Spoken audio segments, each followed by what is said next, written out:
I'll introduce him in a second, Rabbi Werner, who's going to talk about partnerships. Then we're going to have Rabbi Shuchat, who's going to talk about Heter Isko, and then it's going to be followed by Rabbi Ullman, who's going to talk about e-commerce and Shabbos. So we're going to get started. So without further ado, I'm going to introduce our first Rav. He's somebody who's well known to the community. He's recently moved here in the past year, but for many years, Rabbi Shea Werner was a Murad of the Chabad community in Oak Park, Michigan, and he was a member of the Vad HaRabbanim of Greater Detroit. Now he's here in Crown Heights, and he's part of the Ha'igud organization, which gives expert guidance on matters of chinuch, shidduchim, shalom bayis, parenting, and halacha. And so we're honored to have Rabbi Werner, who's going to present now on the topic of business partnerships. And so without further ado, Rabbi Werner, please unmute yourself. Oh, there you go. And the floor is yours. Shalom Aleichem, everyone. Good evening. And the Gemach Simet Tova.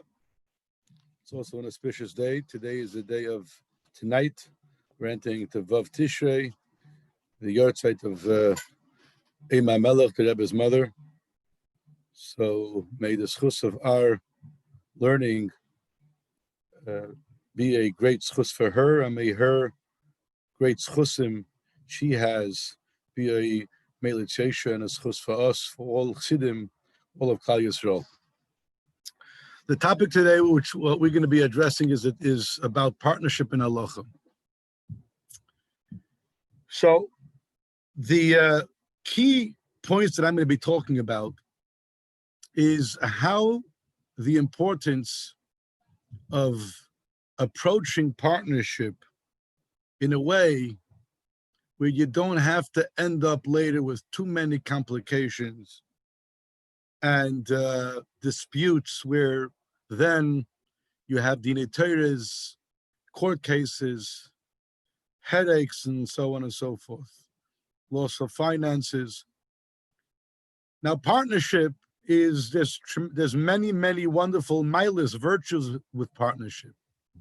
Many times, if you go into business, you start a business, it can entail lots of financial obligations, lots of insights, lots of work, lots of various different capabilities, abilities, and it's a great thing to have a partner.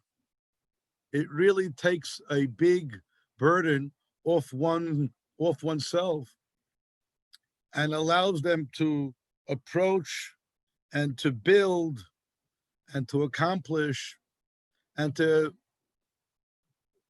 build a strong financial successful business. However, partnership could also times end up in a disaster.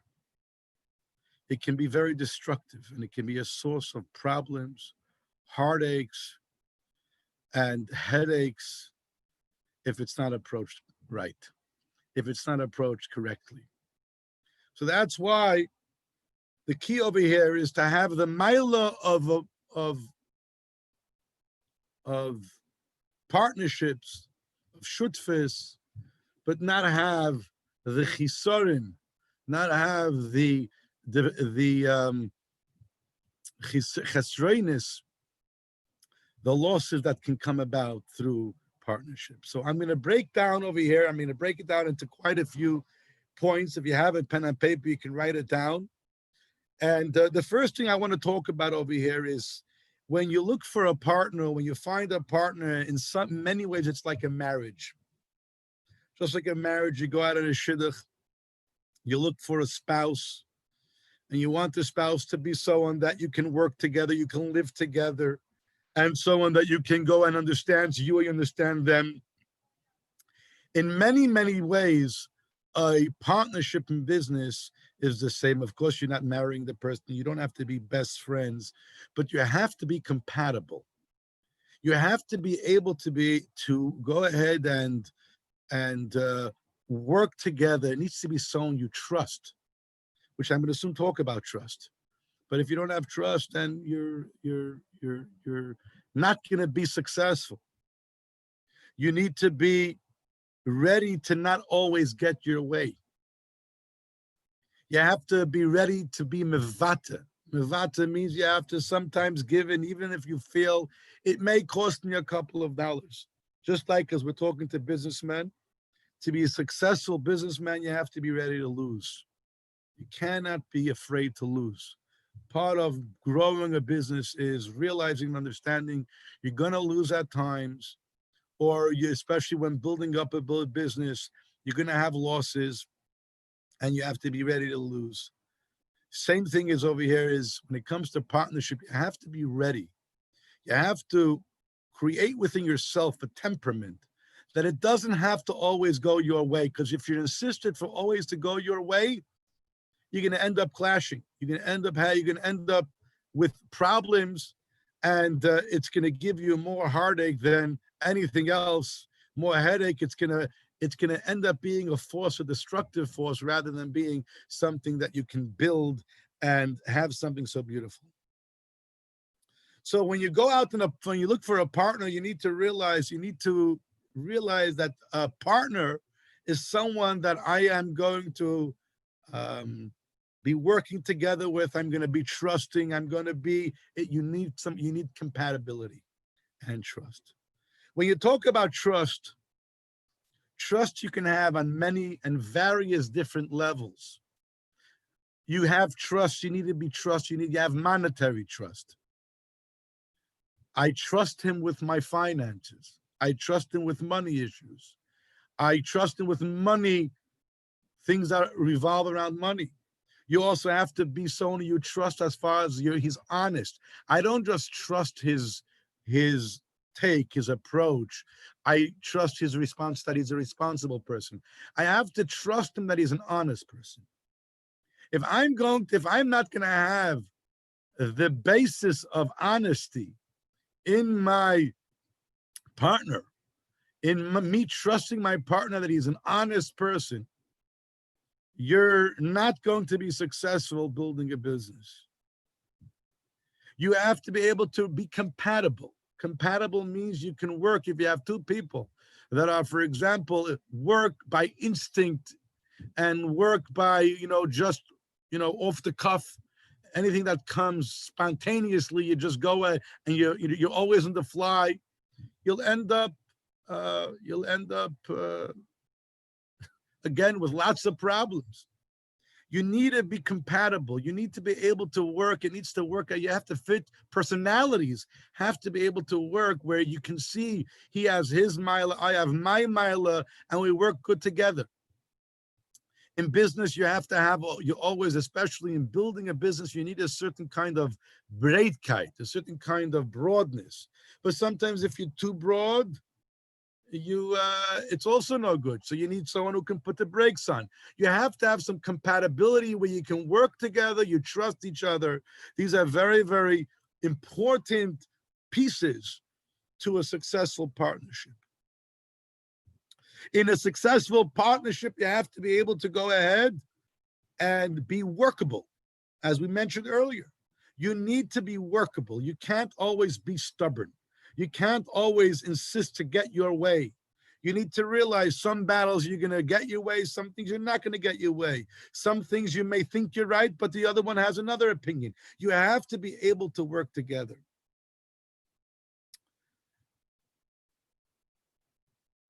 Research. Another very important. Once you understand what it takes in being a partner, in partnering, you have to now go out and make sure you do research on your partner, just like by a shidduch.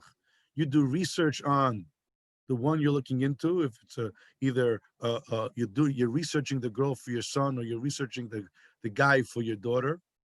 You need to do research.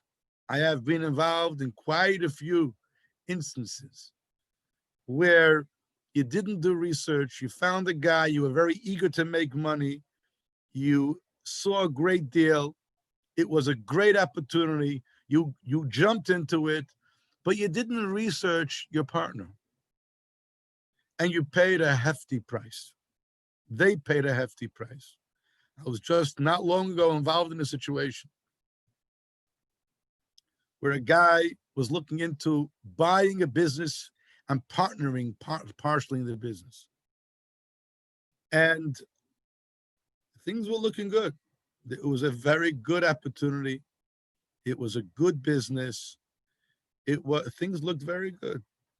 And it was looking into it, and they were tentatively coming to an agreement, but not yet. But at some point, he realized, someone brought it to his attention that something doesn't look so good. He saw an article once. So anyway, he did some research. He reached out to someone, and a former partner, and he found out that this is a guy that he's never been successful in any partnership. To make a long story short, the guy called him back. He said, I don't think it's a good idea. And 2 weeks later, he gets a hazmana from a bezdin suing him for $6-7 million. So again, when you want to go into partnership with someone, aside the fact that you need to do the research, you need to research the person and make sure, the first thing is you need to make sure that he's an honest broker and that he's workable and that he's not a terrible action, as we spoke before. The research is extremely important and cannot be overlooked. And it's something that sometimes when you smell something really good, it's a great opportunity. You know, I was involved not long ago with another incident where there was someone who was given the option to invest a lot of money. And it was a very sweet deal, and it was from a Yidden, it was Chiddush Yidden. And he invested a lot of money and lost everything. And had he known all the ins and outs, had he done all the researches, had he done all the accounting, had he done all the researches of whoever is involved, who else is involved in this business, and knowing the personalities, he could have saved himself lots of money. So research before you go into a partnership is extremely important. Another very important element in partnership is communication. It's particularly important to communicate and not to assume. Before you enter a partnership with someone, don't assume everything is good. But don't just assume. Communicate. Don't assume when you're in partnership that your partner is ripping you off. Don't assume, because these assumptions has brought businesses, has destroyed partnership, has destroyed businesses, and sometimes in some particular cases, it's forced the guy to buy you out, and if you had only held on to it over the next few years, you could have made millions of dollars. But because you didn't communicate, and this can be in many ways. I know a situation and so on. Assumed that he was making a wedding, and his partner managed to get a certain deal going, and he ended up making it $150,000. And he called him up a week before the wedding and told him, "My partner, I have $75,000 for you." It was a building management. It was a partnership he was doing. This guy was doing the management. But the guy was more of a silent investor. He gave him the $75,000, and 3 weeks later, he gets a hazmana from the Torah suing him for lots of money in the Torah because he said, if you suddenly had $75,000, you must have been stealing from me. Especially that he had a son who was a lawyer who paid him a cup, and it ended up being that it was all in his head. The guy bought him out, and now something that was worth a few $1 million today is worth $20 million, $25 million. So sometimes assumptions assumptions can be very, very costly. Don't assume. Communicate. If you feel there's an issue, if you feel there's something with your partner, communicate with respect. Just like in a marriage, you communicate to your spouse. If something is bothering you, you communicate, and you communicate in a way where you come across respectful, you come across humble, you come across caring. The same thing is also with a partner, but you need to communicate. Clarity. The next part over here for a successful partnership is clarity.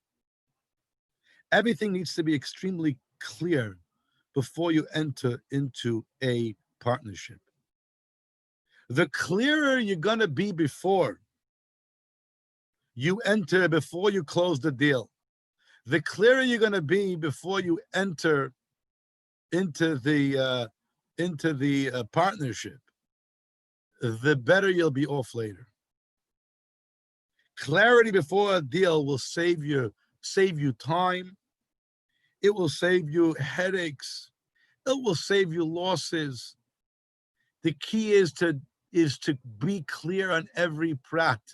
What if this happens? What if that happens? How would I approach it if this way? What? Be clear in the deal. Don't leave anything unclear. The next Indian is the approach. Before you become partners, when working on a deal, you need to approach, this is a very important point.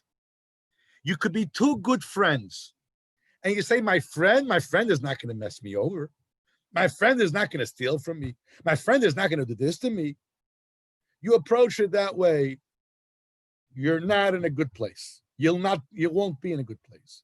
Because when you approach a deal and you're not going to be absolutely clear, and you're not going to cover all your grounds, and you're going to be ambiguous, you're not going to be clear in everything. Clear in breaking down every part of the business and clear in what your position is and what my position is, and and what's expected from me and what's expected from you. And later we'll talk about other areas where it is extremely necessary in being clear. So in order for that, you need to approach it like both of you are two, I don't want to say enemies, but yeah, you need to approach this as if you don't trust each other. You say to each other, look, we want to make this the most trusting relationship. We want this to be a partnership that's going to be matzliach. We want to trust each other. So now let's approach it as if we don't trust each other. The Gemara says, you have svaras of migui in the Gemara. Sometimes they're very deep svaras.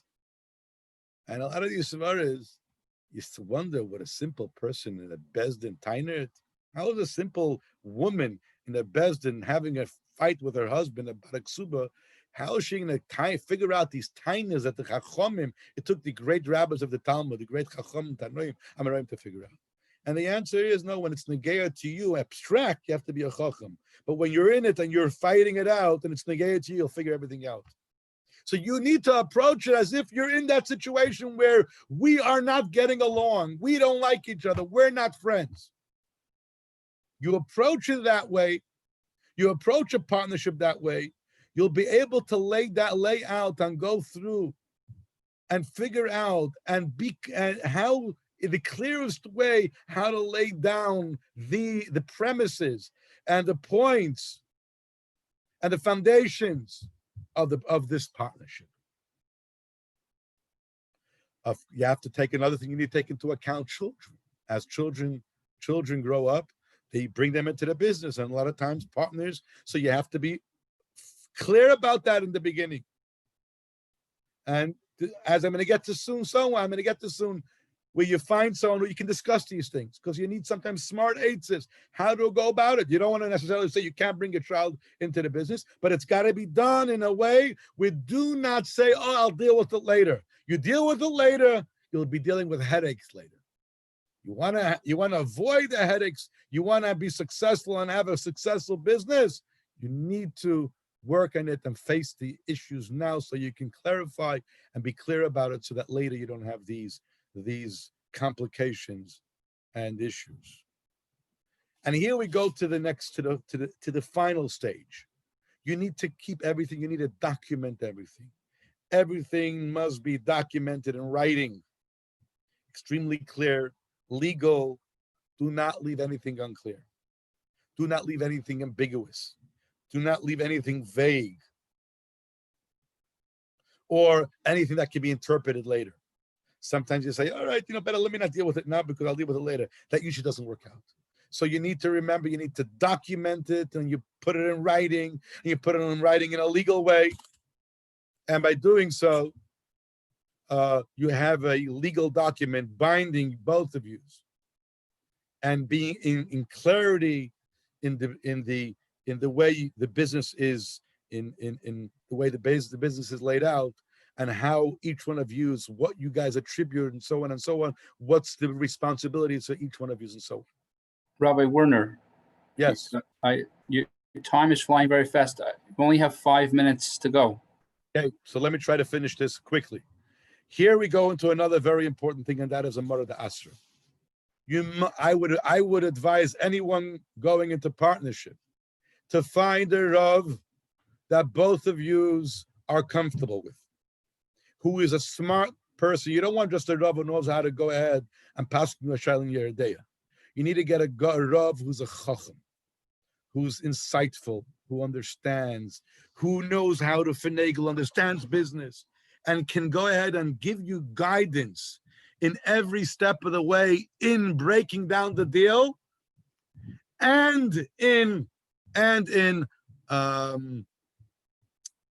facilitating things later. Later things come up. Always commit yourself to a das Torah, like they say. But it needs to be so, and that obviously you both trust. You both trust Sai in his intellect, Sai in his Yediyas HaTorah, Sai in his smart. He's smart. He's street smart. He's witty. It needs to be someone who has an understanding in it. But that is a very important nekuda. And here we go to another very important nekuda, which is a bezdin. We know that later you go to, and as time goes out, I can give you stories and stories.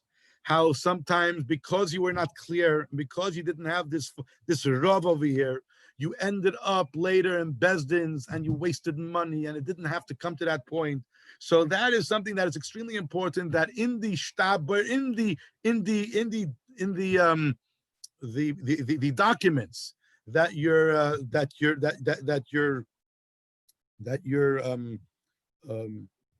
the business documents, you want to put in over here that you're going to go to a bezdin, but you're going to do it under the guidance of the person of this Rav that you both go to, and that you both are not going to go to courts.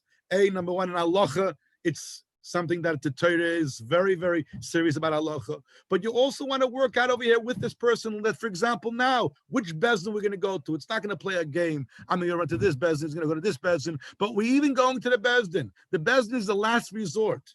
If the Rav feels that he cannot any longer give any kind of achra, and he sees it's an issue that needs to go to a bezdin, go then to a bezdin under the guidance of the Rav. You'll help and save yourself from lots of losses, wasted money, and so on and so forth. And then the last thing I want to go into is the accounting and open books. Many times you would have, let's say you have in businesses where one partner is dealing more with the money, the other one is either a silent partner or is dealing more with other areas. And sometimes, and I can go again, there's stories, so many stories in businesses where because you weren't transparent, or you didn't go and you weren't in touch with the bookkeeper on a constant basis. Constant basis can mean every 2-3 months. There's a transparency over here, and there's the books are open, so that later you don't come a year later and say, you know what, you stole from me for the last 2 years. That's another very important nekuda to go ahead and place in your structure, in the business, in the documents over here, and in the documenting this partnership, the binding the partnership. So these are some points that are extremely important. If you approach it with it like this, if you approach it correctly, you'll save yourself later from a lot of issues in halacha, dinei Torahs, headaches, and so on and so forth. There's a lot to talk about this, but the time is short. So with this, I give it over to you, Rabbi Werner. Okay, Rabbi Werner, thank you. That was a wonderful presentation. For those of you that are watching, what's going to happen is Rabbi Werner is done for now. We're going to be introducing the next Rav for 25 minutes. Rabbi Shulchan is going to speak after.